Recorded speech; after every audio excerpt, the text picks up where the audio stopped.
Tudo começa do lado de fora, com olhos voltados para o interior. De acordo com o destino, este menino está prestes a vivenciar um outro mundo. Um encontro incrível transformará sua vida para sempre. You're not afraid of a woman who has never seen the sun since you were born.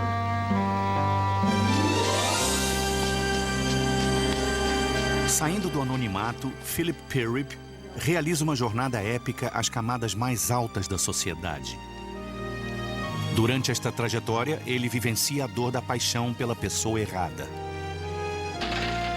O prazer da realização de sonhos. E a conscientização de que, independente do quanto se avance na vida, não se foge ao passado. Enquanto o menino vivencia aquilo que a vida lhe traz, não é difícil imaginar o que faríamos em seu lugar. Todos nós já estivemos lá, no limiar do destino, esperando o que o futuro nos revela.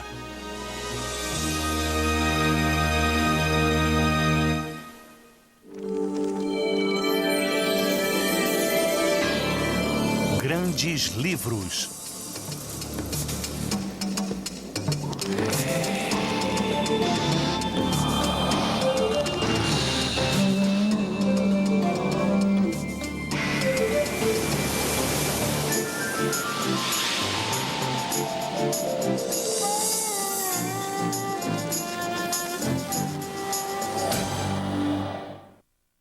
Todos nós iniciamos nossa jornada cheios de esperança.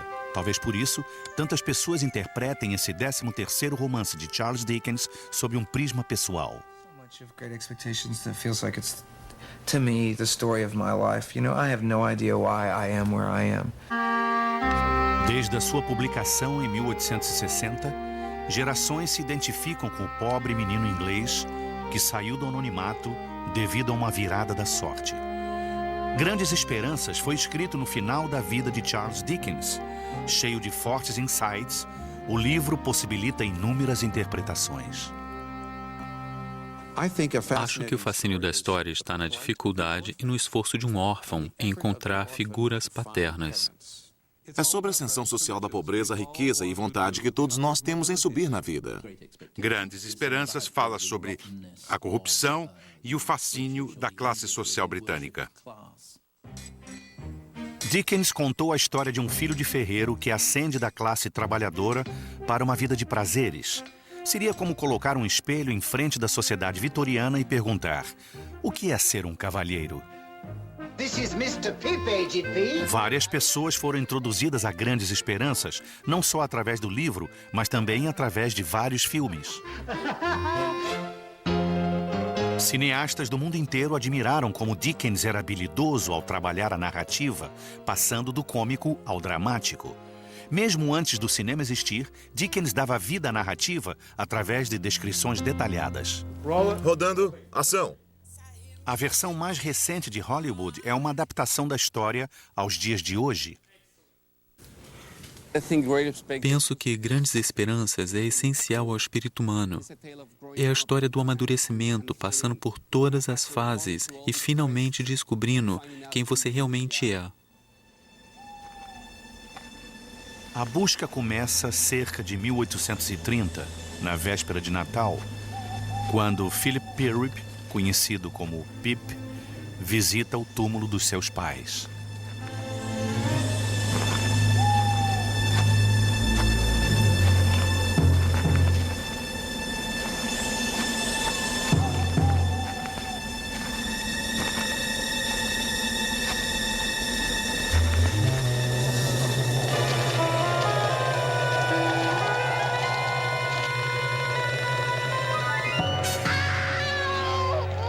Keep still, you little devil, or I'll cut your throat. No, sir, no. Pip encontra um presidiário que escapou da prisão de um navio ancorado perto da costa. Acorrentado e desesperadamente faminto, O prisioneiro ameaça Pip de coisas horríveis caso o menino não volte, com comida e uma lima para cortar as correntes. Yes, sir. And never dare to say a word about me seeing such a person as me. No, sir. If you do, your heart and liver will be tore out and roasted. There's something sort of gothic and horror story about it. The ghost story, the figure cast in darkness. The sense of what would frighten the hell out of a little boy is sort of all through his work. I think I was 14 when I read Great Expectations. It set a truly impossible but a very lovable standard for writing. John Irving, o autor de O Mundo Segundo Garp e vários outros livros, diz que Grandes Esperanças foi o livro que o inspirou a ser escritor. You see, it's mainly those characters. They walked out of those pages and into common life, the way so few things in modern or contemporary literature have walked out of themselves and into real life. O autor de Grandes Esperanças era um personagem incrível, um homem exuberante, intensamente teatral, cujos romances que retratam a vida nas ruas e as questões sociais da época o tornaram o autor favorito da Grã-Bretanha depois de Shakespeare. Você tem que pensar numa espécie de combinação de um político muito popular, uma estrela famosa, um grande artista.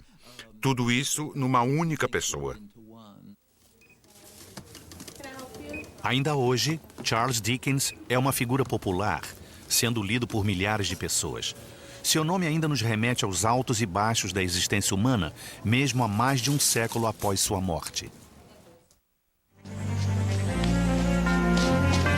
Com 8 anos de idade, assustado com o que viu no cemitério, Pip corre para a casa de encontro a outro pesadelo, sua irmã. A senhora Joe se orgulha em criar Pip severamente e lhe ensina a ser grato pelo fato de estar vivo. A única bênção na sua vida é o padrasto Joe Gargery. O afável ferreiro é o único amigo real de Pip, cuja infância é cheia de temores e segredos. O que seus admiradores não sabiam é que, assim como Pip, Charles Dickens tivera parte da sua infância também sofrida. Nascido em 1812, cresceu perto da região pantanosa de Kent, cenário do início de Grandes Esperanças. Navios com prisões, assim como o do fugitivo do livro, eram comumente vistos no rio Tâmisa, cheios de prisioneiros que deveriam ser levados à Austrália. O vilarejo onde Pip morava foi elaborado a partir do local onde Dickens passou sua infância, em Rochester, cidade que esqueceu seu filho predileto. Estas imagens foram as primeiras que excitaram a imaginação de Charles Dickens. Ele admirava as casas elegantes da aristocracia, sentimento que era encorajado por seu pai, um funcionário da Marinha Real. Ele sonhava com um grande futuro. Seu pai era um homem de otimismo ilimitado, cuja vida ultrapassava seu poder econômico. Ele adorava dar festas e manter as aparências e não se incomodava com o saldo bancário. Em 1822, quando John Dickens foi transferido para Londres, seus gastos excessivos tiveram sérias consequências. Apesar de penhorar todos os livros e a mobília, ele foi preso devido a uma dívida de $40 e mandado para a famosa prisão de Marshalsea. O que sobrou da prisão Marshalsea foi este muro. Foi aqui que seu pai esteve quando Dickens tinha 12 anos. Preso por dívidas, ele arrastou consigo a maioria da família que vivia aqui dentro. Exceto Charles. Ele foi trabalhar numa fábrica de graxa para sapatos, infestado de ratos, às margens do Tâmisa, ganhando uma ninharia. Ele aprendeu a se defender sozinho, passando pelas favelas pobres e pelos bairros mais ricos de Londres, já que todos os finais de semana cruzava a cidade de carona para visitar sua família. Ele não via saída. Ele se achava um cavalheiro e de repente se transformou em um trabalhador braçal com sua família na prisão. 4 meses após sua prisão, John Dickens recebeu uma pequena herança e saiu de Marshalsea. Charles voltou para a escola, até que a próxima crise financeira do pai o forçasse a voltar ao trabalho aos 15 anos. Desta vez, trabalhou escrevendo. Começou a fazer seu nome, o que aconteceu quase que instantaneamente, ao relatar as atividades do parlamento para o Daily Press. Dickens era extremamente competitivo e se esforçava em ser o melhor em tudo. Autodidata em estenografia, tornou-se um dos repórteres jovens mais célebres. Creio que foi Lord John Russell que proferiu um grande discurso na Casa dos Comuns. O jovem Dickens foi o indicado para fazer o registro, pois ele seria extremamente preciso. E ele se torna um repórter famoso. Para Dickens, ser repórter não era suficiente. Inspirado pelas longas caminhadas noturnas por Londres, ele começou a escrever sobre a vida nas ruas. No outono de 1833, o jovem autor deixou seu primeiro manuscrito numa caixa de correios da Fleet Street. Ele usava o nome Boz como pseudônimo. Consideraríamos Sketches by Boz como esboços literários sobre as mudanças na vida da cidade. Seu primeiro livro, The Pickwick Papers, foi publicado quando Dickens tinha apenas 24 anos. No mesmo ano, casou-se com Catherine Hogarth, filha de um editor de jornal, e assistiu ao coroamento da Rainha Vitória no ano seguinte. Este era o alvorecer da era vitoriana e Charles Dickens seria o seu cronista mais popular. Ele enterrou o seu passado ao galgar os degraus da sociedade. Nem mesmo contou aos seus 10 filhos sobre o período sofrido vivenciado na fábrica de graxa, experiência que jamais esqueceu. Numa carta publicada após sua morte, ele havia escrito: Não há palavras para expressar a angústia que senti quando minhas únicas esperanças em me tornar um homem culto e distinto se desmoronaram. Mesmo agora, apesar de ser um homem famoso, querido e feliz, volto àquela época infeliz da minha vida, em meus sonhos. Ele passaria o resto de sua vida tentando se libertar da miséria do passado através da sua arte, escolhendo como tema crianças abandonadas, segredos profundos e fugas ousadas.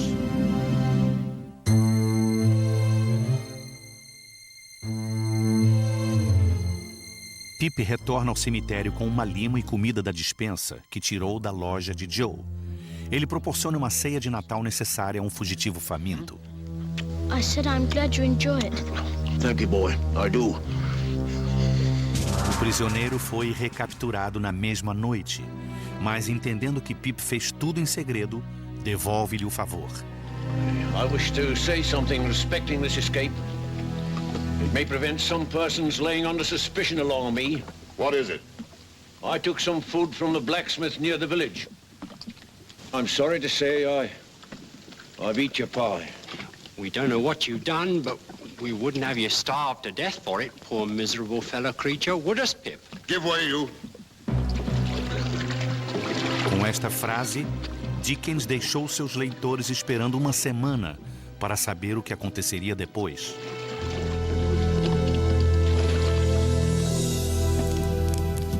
O livro Grandes Esperanças foi publicado pela primeira vez como um seriado de 36 capítulos na sua própria revista, All the Year Round. Foi um sucesso instantâneo, vendendo 100 mil cópias por semana. Dickens já se tornara famoso quando escreveu Grandes Esperanças e sabia o que o público queria. Todos os seus romances foram transformados em seriados, o que lhe permitia a arte da improvisação. Se os leitores não gostassem de um determinado capítulo, Dickens poderia mudar o enredo nos capítulos seguintes. A alta sociedade considerava injusta sua crítica ao sistema de classes e a crueldade das escolas internas inglesas. Mesmo assim, não deixavam de acompanhar Grandes Esperanças através dos capítulos subsequentes. Numa época em que não havia cinema nem televisão, as aventuras de Pip e o julgamento de Little Nell, a heroína de Dickens, foram novelas que uniram os falantes de língua inglesa. Quando o navio que trazia o recente fascículo de Old Curiosity Shop chegava a Nova York, havia uma multidão no cais, perguntando às pessoas a bordo, antes mesmo do navio atracar: "A jovem Nell morreu?" Este era um impacto que Dickens causava. Tal impacto estendeu-se além do público em geral e atingiu os escritores. Tolstói tinha um retrato de Dickens na parede do seu estúdio. Dostoiévski o lia enquanto estava na prisão. Mais tarde, Bernard Shaw o considerou como uma grande influência literária e George Orwell ficou tão impressionado com o processo criativo de Dickens que disse: "Isto não são apenas livros, é um mundo." What I most admire about Charles Dickens is the sheer tenacity of him, the sheer, how he writes these stories after stories and the bigness and the grandness of the stories and yet he takes his time and all the small details are there.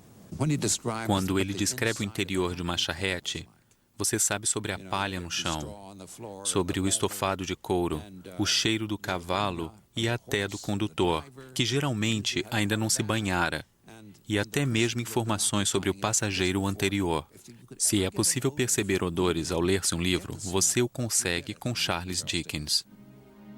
Poucos escritores conseguiram transmitir imagens, sons ou cheiros da vida como Dickens o fez. Ele escreveu movido pelo coração e a imaginação de seus leitores o seguia por onde quer que fosse. A prisão ocupa um lugar central no imaginário de Dickens. Aparece repetidamente em seus livros. Por exemplo, Mr. Pickwick é preso na esquadra. Fagin termina seus dias na prisão de Newgate. Little Dorrit é um romance sobre prisão em várias formas. E, naturalmente, Grandes Esperanças é um romance também centrado em uma prisão num navio. Além das prisões externas, há também o que se denominou de prisão mental.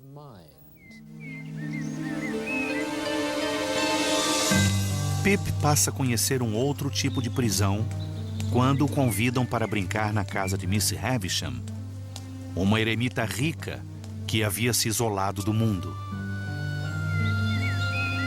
Este é o seu primeiro encontro com alguém de uma classe social mais alta. E isto mudaria sua vida.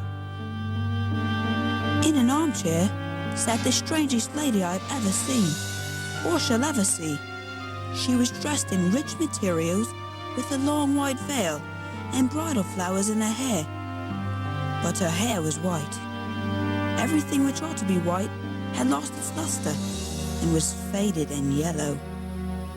The bride had withered like the flowers and had no brightness left, but the brightness of her sunken eyes. Miss Havisham conduz Pip a uma outra sala e lhe mostra uma mesa coberta de poeira, onde as aranhas vinham tranquilamente tecendo as suas teias há anos. Looked as if a feast had been in preparation, when the house and the clocks all stopped together.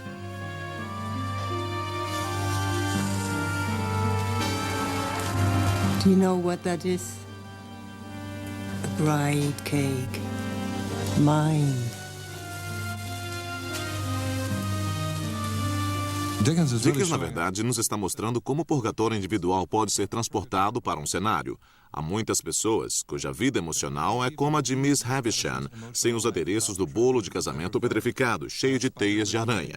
Feridas que nunca cicatrizaram, contas para acertar, e essas pessoas maldizem a vida por terem sido maltratadas por ela.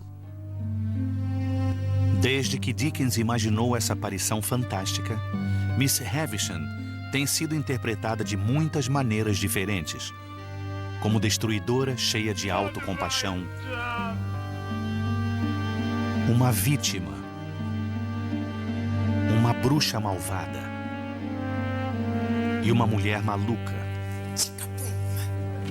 Anne Bancroft foi a última atriz a encenar a ameaçadora Miss Havisham e a primeira a trocar o vestido de noiva por um guarda-roupa totalmente novo. Seu diretor, Alfonso Cuarón, leu Grandes Esperanças quando era adolescente no México. Ele atualizou o clássico de Dickens, escolhendo Ethan Hawke para representar Pip e Gwyneth Paltrow como Stella, a pupila de Miss Havisham. Acho que o livro Grandes Esperanças é próprio a qualquer adaptação ou lugar.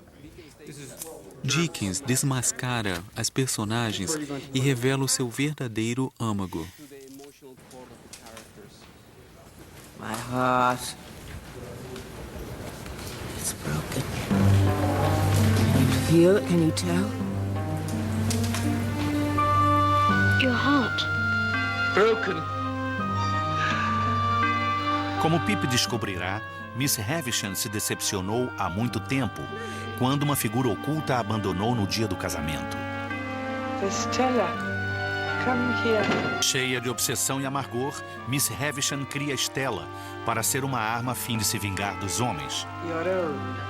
One day, my dear. Infelizmente para Pip, esta vingança estava para começar.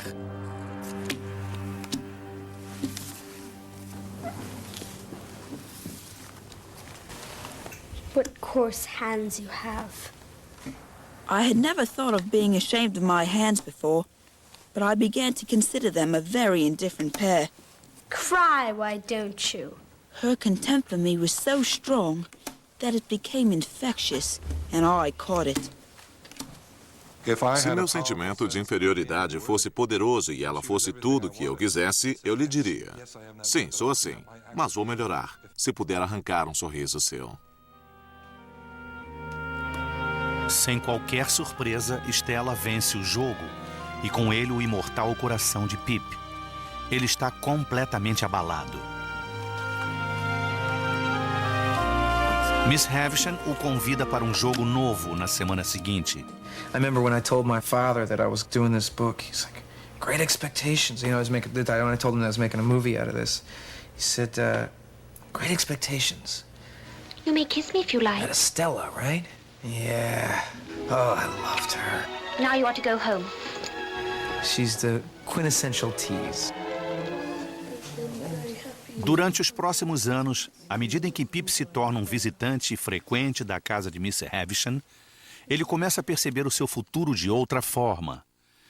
Se antes queria ser um ferreiro como Joe, agora sonha em se tornar um cavalheiro. Após 4 anos trabalhando como aprendiz de Joe, Pip tem a sua primeira chance de subir na vida, quando Jaggers, um advogado, aparece na oficina. My communication to him is that he has great expectations. Ele anuncia que Pip vai receber uma pequena fortuna de um benfeitor que deseja permanecer anônimo. You will need some new clothes. They should not be working clothes.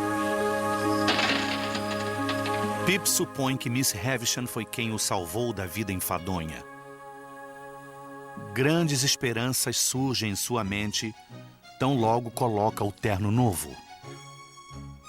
Pip se despede de Joe e parte para uma nova vida na cidade grande. Londres, a cidade que Charles Dickens chama de sua lanterna mágica, é o personagem mais importante e o único.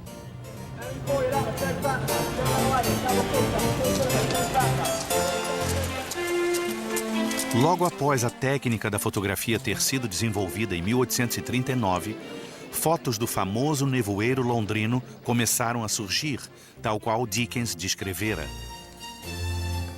A Revolução Industrial já havia começado.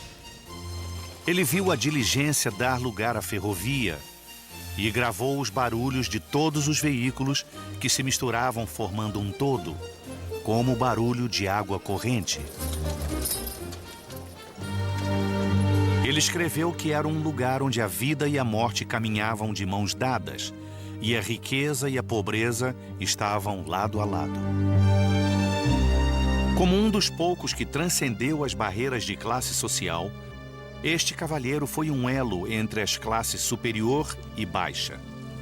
Ao mesmo tempo em que participava do passatempo dos ricos, também exercia sua influência para abrigar milhares de mulheres levadas à prostituição como alternativa de sobrevivência. Era contra a pena de morte para crimes pequenos, como falsificação, e dizia que as crianças abandonadas analfabetas se tornariam criminosos, levando a cidade à decadência. Mesmo quando jantava com a realeza, ele fazia comentários irônicos sobre: a humanidade continuará apodrecendo por punhados de carvão, enquanto os donos das minas de carvão insistirem em afirmar que não há desconforto algum no trabalho. Com os trabalhadores cantando, dançando e se divertindo, é bom que trabalhem abaixo da superfície da terra, ou a sociedade ficaria surda com seus gritos de alegria. Com uma mortalidade infantil tão alta, a vida média de um trabalhador era de 22 anos. Ao mesmo tempo, a Revolução Industrial formava uma classe média nova. Comerciantes muito bem-sucedidos desafiaram o antigo preceito que os cavalheiros tinham que ser bem-nascidos e alguns tentaram comprar a sua entrada para a classe superior. Dickens já havia passado por tudo isto quando trouxe Pip para Londres, cheio de grandes expectativas. Ele possuía um princípio imaginativo que eu chamaria de economia da imaginação. Ele não imaginaria algo se pudesse encontrá-lo na vida real. No entanto, em Grandes Esperanças, ele usa muitas locações reais, e esta é uma delas, Barnard's Inn, onde Pip se hospeda com Herb Pocket, assim que chega a Londres. Dickens morava exatamente do outro lado da cidade, e colocar Pip ali é como um tributo ao seu próprio passado. Herbert. Yes, my dear Pip. As I've been brought up a blacksmith, I take it as a great kindness if you'd give me a hint when I go wrong in my manners. With pleasure, though. I should guess you'd need very few hints. Thank you very much. Now, please tell me more of Miss Havisham. Ah, yes, Miss Havisham. But let me introduce the topic by pointing out that in London it's not the custom to put the knife in the mouth, for fear of accidents. It's scarcely worth mentioning, only it's as well to do as other people do. Encontramos em Grandes Esperanças a valorização daquele que não trabalha, o membro da classe dominante que se diverte. Ele é o prestígio desejado por todos. Aquele que não contribui e não valoriza a sociedade, aquele que é a pura aristocracia. Naturalmente, esse valor insidioso contagia Pip. Congratulations on your show. Hoje, Pip chega em Nova York querendo ser um artista. Em pouco tempo será fisgado como um dos artigos mais desejáveis no mercado norte-americano. Hoje em dia, não é tanto a noção de classe, que já não existe mais. É uma questão de dinheiro. In this movie, it's kind of like he's given his dreams. Ben, good to see you. In the same way that it might have been a lower class, blacksmith's dream to be a gentleman in London. A blue collar fisherman out in Florida. They go, I'd love to be famous. Congratulations on your success. My God, you're everywhere. I saw your spread, Anton Lafarge. Yes, be extremely nice to Anton, Finn. He has a lot of empty wall space. No princípio, quando ele seguia sua própria natureza, ele desejava ser um verdadeiro artista. Agora ele quer ser um artista famoso, a fim de conquistar Stella. There you are. Hey, I need to talk to you. We gotta go. We're ridiculously late. We just got here. O Pip original não queria fama, mas queria ser aceito como cavalheiro. Ao longo do caminho, se transforma num snob. Quando sabe que Joe planeja visitá-lo, ele confessa. If I could have kept him away by paying money, I certainly would have paid. Joe. How are you, Joe? It's one of the pivotal moments of the story is when Pip turns on Joe. When he's not, it lets you know what's happened to him and how kind of vapid he's become. Pip, dear old chap, you've growed and you've swelled, and you gentlefolk has to be sure you're an honor to your king and country. And you, this man, a blacksmith. Este ferreiro, a quem ele ama como pai, não possui o nível social que Pip acredita que deveria ter. A presença do ferreiro lhe constrange. E, assim, Pip deixa de ser um bom filho para ele. Will you take tea or coffee, Mr. Gargery? Agora que Pip se considera superior, ele não se sente ligado a Joe. Antes de sair, Joe aborda a situação com simples dignidade. Oh, no, Pip, old chap. You and me is not two figures to be together in London. I'm wrong in these clothes, Pip. I'm wrong out of the forge and out of the kitchen, off the marshes. But, Joe... You won't find half so much fault with me if you think of me as Joe the blacksmith. And so... God bless you, dear old Pip, old chap. God bless you. As grandes esperanças de Pip fizeram com que ele perdesse Joe. Ele não percebe, pois está ocupado cortejando Stella, que não se interessa pela conquista. Pip não desiste. Quando ele sabe que ela planeja se casar com um jovem aristocrata, Pedante, ele resolve abrir seu coração. Você é parte da minha existência, parte do meu ser. Você está em cada verso de tudo que leio. No vento, nos bosques, no mar e nas ruas. As pedras usadas na construção de Londres não são mais reais ou impossíveis de serem movidas por suas mãos do que toda a influência sobre mim, do que a realidade da sua presença. Até o último instante da minha vida, você será parte do meu ser. Parte do que há de bom em mim. Parte do mal. A força de grandes esperanças e talvez até um toque sexual está na história de um homem que se apaixona perdidamente por uma mulher que não pode ter. A mesma força narrativa é encontrada em 2 outros livros, A História de Duas Cidades e Our Mutual Friends. A obsessão de Pip por Stella reflete uma passagem dolorosa da vida de Charles Dickens. 2 anos antes de escrever Grandes Esperanças, ele abandonou Catherine repentinamente, sua mulher de 22 anos. Sua narrativa retrata o que é sentir saudades da única amiga e companheira que perdeu na vida. Eu penso que ele deveria estar realmente confuso. E, justamente neste momento, uma jovem mulher, uma atriz, entra em sua vida. Ellen Ternan, uma menina de 17 anos, foi uma das muitas aspirantes a atrizes que ele encontrou enquanto perseguia sua paixão pelo teatro. Dickens produziu, dirigiu e atuou em inúmeras peças de teatro amador, incluindo The Frozen Deep, onde conheceu Ellen em 1858. Os boatos que se espalharam sobre esta relação enfureceram Dickens. Ele os negou num artigo de primeira página dirigido aos seus leitores. A jovem em questão é tão inocente e pura quanto minhas próprias queridas filhas.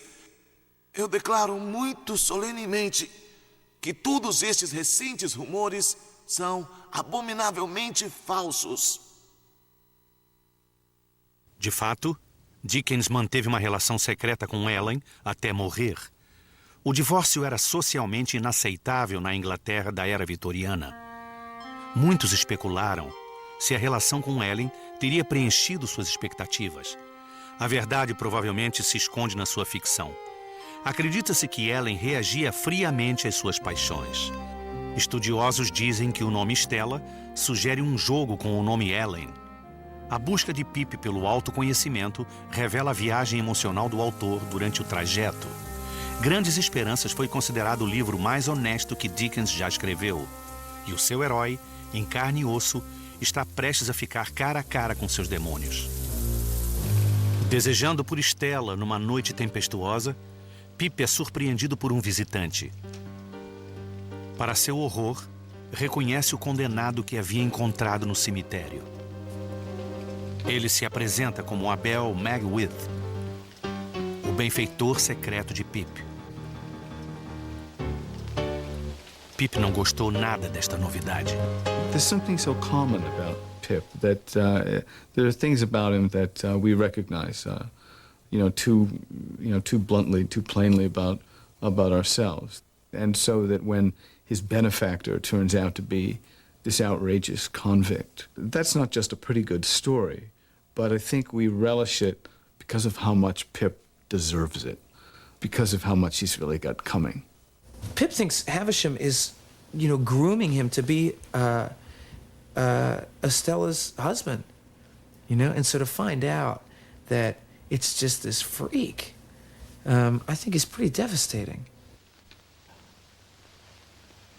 Magwitch prosperou como um criador de ovelhas na Austrália, mas nunca se esqueceu do filho do ferreiro que o alimentou no pântano. Ele estava decidido a usar o seu dinheiro para fazer de Pip um cavalheiro.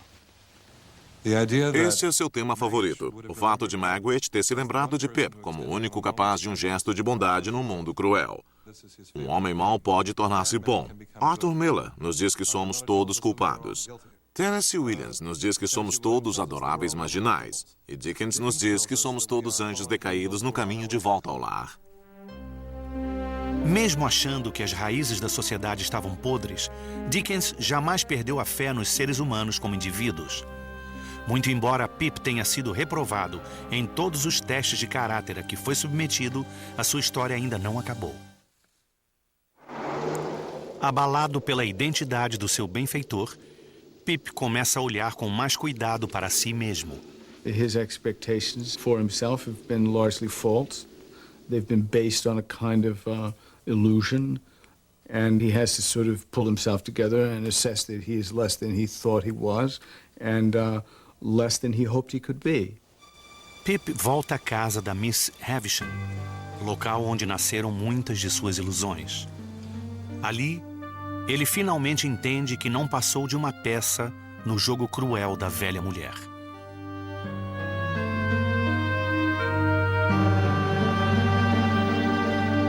Ao sair, Pip ouve um grito terrível. Ele volta correndo escada acima e encontra o vestido de noiva da Sra. Havisham em chamas. O fogo aumenta. Pip tenta salvá-la, mas é muito tarde. Neste ponto da trama, o gosto melodramático de Dickens toma conta do enredo como um tipo de vingança. O maior inimigo de Magwitch é visto em Londres. Enquanto Pip e Herbert tentam remar levando Magwitch pelo Thames acima, a realidade começa a tomar corpo na mente de Pip. O velho trapaceiro que persegue Magwitch é a mesma pessoa que abandonou Miss Havisham no altar. Num outro momento de virada do enredo, Dickens revela que Magwitch é o pai desaparecido de Stella. No momento em que estão quase entrando no navio em direção à liberdade, a polícia chega. You have an escaped convict there. That's the man in the stern.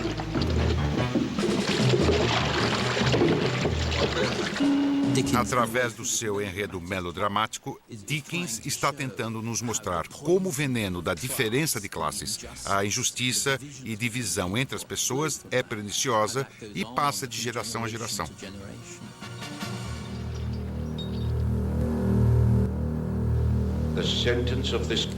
Magwitch é condenado à morte e sua fortuna é confiscada pela coroa. Tudo isto leva Pip a outra encruzilhada. Ele compreende que a vida é mais do que o status social e acompanha o seu benfeitor durante os seus últimos dias na enfermaria da prisão. Creio que ao reconhecer quem Magwitch realmente é, ao lidar com a repulsa e assumir seu senso real de gratidão, Pip, sem perceber, está sendo mais cavalheiro do que foi em sua pretensão social. Não há nada mais nobre que a sua proteção a este humilde criminoso.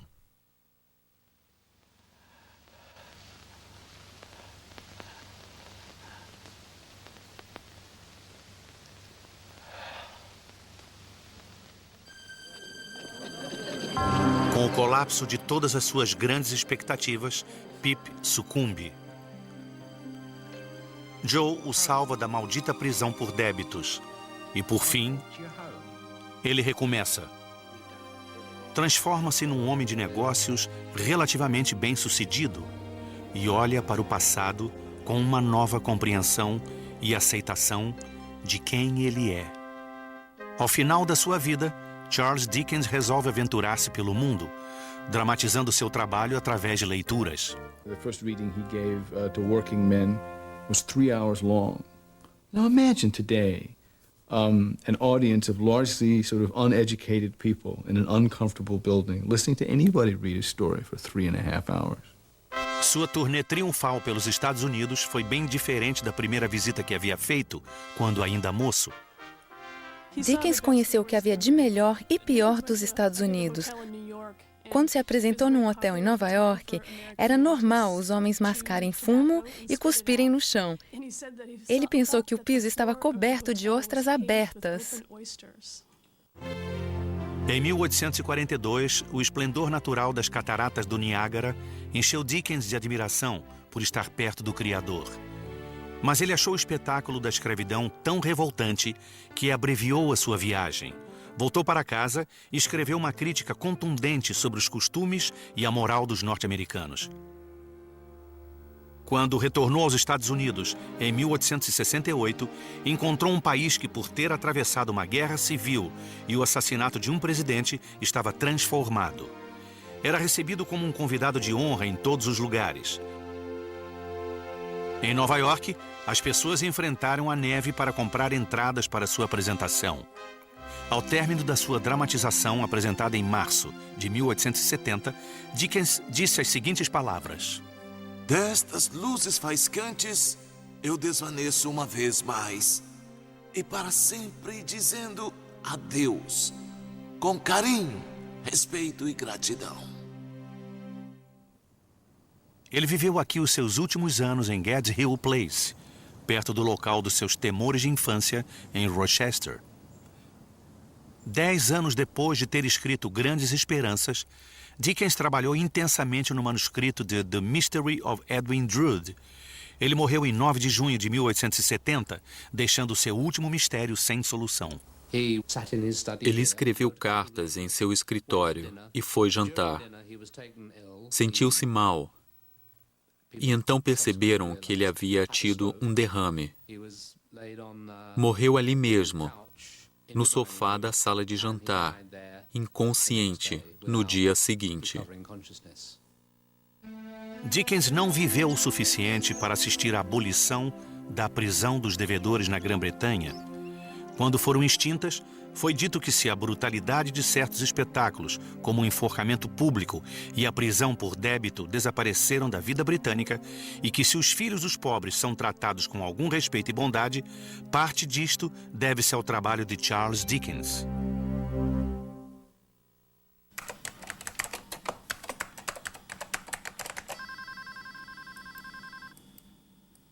Hoje em dia, o trabalho de Charles Dickens está bem vivo na internet.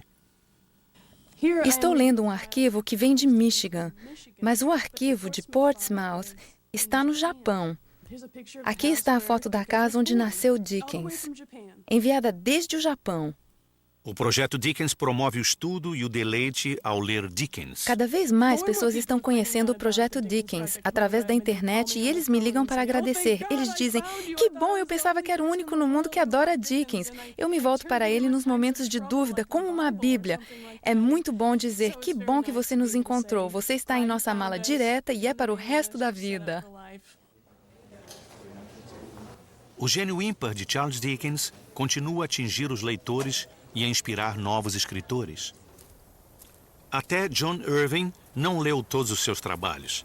Está poupando Our Mutual Friend para um dia de chuva. I just always thought it would be nice to have one unread Dickens book to turn to, because it's meant so much to me to read the ones I've loved. Great Expectations was the first book I read with that kind of lingering enjoyment, which the further you get into a novel, compels you to slow down. I was disappointed in advance of finishing it. Acontece que ainda tem um pouquinho mais da história de Pip. 11 anos se passaram e Pip retornou à velha mansão.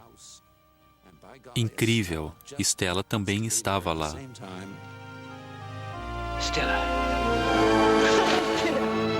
Nos filmes, Pip e Stella vivem felizes para sempre.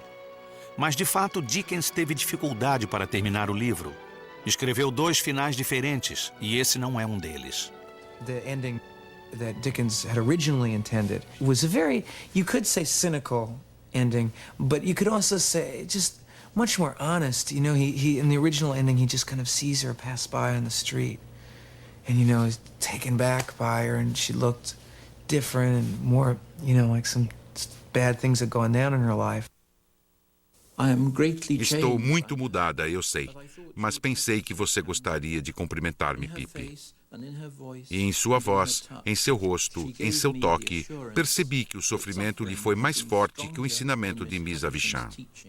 E fez seu coração perceber o que o meu costumava ser. Muito bem, era assim como o romance terminava. Mas Bulwer Lytton, também romancista muito popular e amigo de Dickens, lhe disse, não pode terminar assim, as pessoas não vão suportar. Assim, Charles Dickens, mais uma vez, pegou a caneta e deu a Grandes Esperanças um final aberto, que pode ser interpretado de várias maneiras. I took her hand in mine and we went out of the ruined place, and as the morning mists had risen long ago, when I first left the forge, so the evening mists were rising now, and in all the broad expanse of tranquil light they showed to me, I saw no shadow of another parting from her.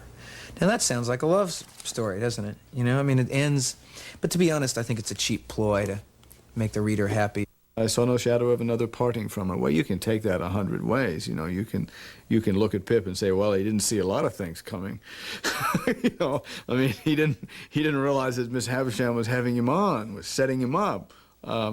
So we could look at that ending sort of cynically or as modernly as we'd like to, and say that, well, here's Pip just deluding himself yet again. But I don't see it that way. He loves this girl from the moment she begins to abuse him, and he still loves her.